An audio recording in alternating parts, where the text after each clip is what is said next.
நடமாடும் தெய்வம் என்று புகழ்பெற்ற காஞ்சி மகா பெரியவரிடம் ஒரு ஆன்மீக அன்பர் ஒரு சமயம் கேட்டாராம், 4000 திவ்ய பிரபந்தம் முழுவதையும் படித்த பலன் கிடைக்க நான் என்ன செய்ய வேண்டும் என்று.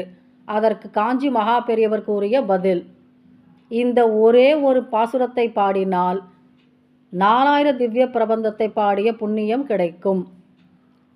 அது குலம் தரும், செல்வம் தந்திடும், அடியார் படுத்துயர் ஆயின எல்லாம் நிலம் தரம் செய்யும், நீள்விசும் வருளும் அருளோடு பெருநிலம் அளிக்கும், வளம் தரும் மற்றும் தந்திடும், பெற்றதாயினும் ஆயின செய்யும், நலம் தரும் சொல்லை நான் கண்டுகொண்டேன் நாராயணா என்னும் நாமம்.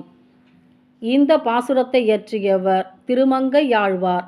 இது திருமந்திரத்தின் அர்த்தம். இவர் வடக்கு முதல் தெற்கு வரையுள்ள வைணவ தலங்களை தரிசித்தவர். ஓம் நமோ நாராயணாய.